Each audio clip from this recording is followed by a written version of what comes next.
La nature ayant horreur du vide, les malheurs des uns faisant le bonheur des autres, il est temps, oui, il est temps que la République démocratique du Congo occupe sa place, toute sa place, dans cette grande région des Grands Lacs, parce que il y a très longtemps que cette République, la RDC, n'en veut plus voir au chapitre et surtout que tout le monde lui marchait dessus. Oui. Rappelez-vous que les dessous des cartes, ce qui arrive aujourd'hui au Rwanda, vous en avez parlé ce matin dans ces tranches, eh bien c'est parce que les souteneurs d'hier sont devenus les allumeurs de feu d'aujourd'hui. Oui. Les signaux sont au rouge quasiment partout. Pourquoi? Parce que on veut bien en finir avec le régime de Kigali.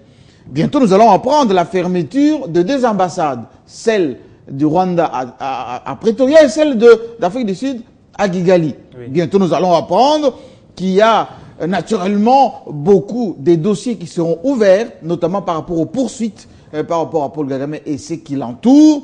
Bientôt, nous allons apprendre qu'il y aura des mandats qui seront lancés au niveau de la CPI. Tout ceci, pourquoi? Parce que, je vous l'ai dit, les souteneurs d'hier sont devenus les allumeurs de feu d'aujourd'hui. Le maréchal Mobutu est passé par là, oui. Kadhafi aussi est passé par là. Et d'ailleurs, on a même déterré un chanteur qui s'appelle Ben Africa, il y a 10 ans, c'est celui qui était le chanteur de l'AFPR, de l'époque. C'est oui. Un Tutsi qui avait à l'époque chanté pour la jeunesse de l'APR, cette armée patriotique rwandaise qui était entrée en rébellion en 1990. Oui, il était parti en exil depuis 10 ans. Il vient de sortir un livre qui s'appelle, tenez-vous bien, de l'enfer à l'enfer. C'est-à-dire, il dit, lorsque nous étions avec Abiyarimana, nous étions en enfer, et lorsque Kagame est arrivé, c'est encore l'enfer, donc il faut en finir cette fois-ci avec ce régime de Kigali. Et d'ailleurs, il s'est murmuré, d'ailleurs, c'est ça les dessous des cartes, que même la cité des médias qui est en train de se fabriquer, de se consolider, c'est-à-dire une espèce de cité où il y avait des télévisions, des radios, des multimédias à Kigali, eh bien, on a gelé les travaux. La CNN à la rwandaise est en train d'être un peu, je dirais, gelée là-bas, à l'est. Et la MONUSCO, qui s'est consolidée à l'est, les dessous des cartes, c'est que la MONUSCO aimerait bien éviter, prévenir toute récidive des jusqu'au-boutistes du côté de Kigali. Nous, la République démocratique du Congo, oui, comme je vous l'ai dit, la nature a horreur du vide. On avait à l'époque préparé Museveni pour jouer le rôle de leadership dans la région des Grands Lacs. Oui. Et puis on l'a substitué à Paul Kagame.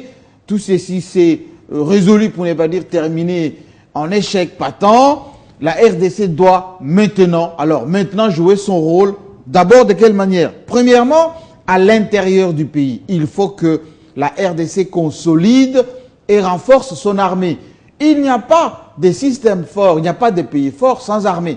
Regardez, toutes les victoires des FARDC maintenant font craindre de ce pays, font maintenant respecter la RDC. Il faut que l'armée ait les moyens, soit disciplinée, rajeunie, équipée, et surtout que cette armée soit dissuasive.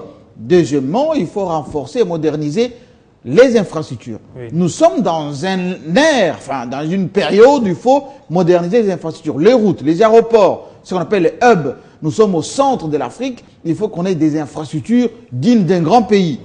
Troisièmement, il faut rajeunir l'administration. Notre administration est vieille, trop vieille. Depuis les années 60, 70, on n'a pas suffisamment recruté, on n'a pas modernisé, on n'a pas rajeuni. Il faut, à la lueur de ce qui s'est passé au ministère de l'Agriculture, ou bien ce qu'on est en train de faire pour identifier un peu notre administration, eh bien, il faut rajeunir cette administration pour qu'elle soit aux normes des nouvelles technologies d'information et de la communication. Aussi, il faut mobiliser les masses populaires, les Congolais. Oui. Autour de quoi? Autour de l'identité congolaise. L'une des réussites de Kagame pendant toute cette période de manipulation des mensonges, c'était que les Tutsis étaient menacés, le Rwanda, petit pays, doit lutter comme Israël pour exister. Donc, tout le Rwandais, partout où il s'est trouvé, il était en train de lutter pour l'identité rwandaise. Et aujourd'hui, il faut que la RDC fasse ce travail.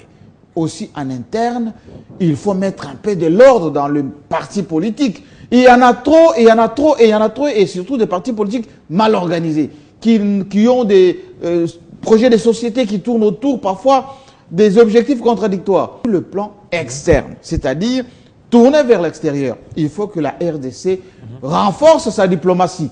Il faut qu'on rappelle tous ces diplomates qui sont un peu partout, nommés dans les années 80, 90, 2000, parfois même pendant la période de transition, où on mettait les cousines, les tantes et les neveux qui n'avaient rien à voir avec la diplomatie, qui ne comprenaient rien dans cette grande, je dirais, communauté internationale.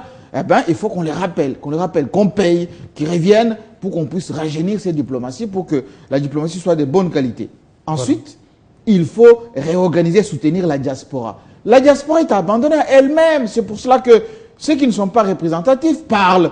Il y a beaucoup d'ingénieurs, des cadres, beaucoup de personnalités qui sont en silence au sein de la diaspora, qui n'aimeraient que participer à la vie nationale, qui n'aimeraient que défendre leur pays. Il faut les organiser. Et enfin, il faut communiquer. On ne communique pas assez au niveau de l'extérieur. On ne dépense pas suffisamment de moyens pour que notre pays soit vu et surtout connu à travers le monde, dans les institutions internationales, dans les médias internationaux. On est timide. Il faudrait que la RDC fasse plus, de sorte que quand on parle de la RDC, que ce soit comparé comme l'Afrique du Sud, comme le Nigeria ou comme d'autres pays. Pourquoi? Pourquoi tout ceci? C'est parce que lorsque on veut vous confier des dossiers de la sous-région, lorsque vous voulez jouer un rôle, être présent dans cette grande région d'Afrique centrale, il faut que vous soyez un grand pays, un vrai pays. Un pays aujourd'hui qui prend sa place, toute sa place.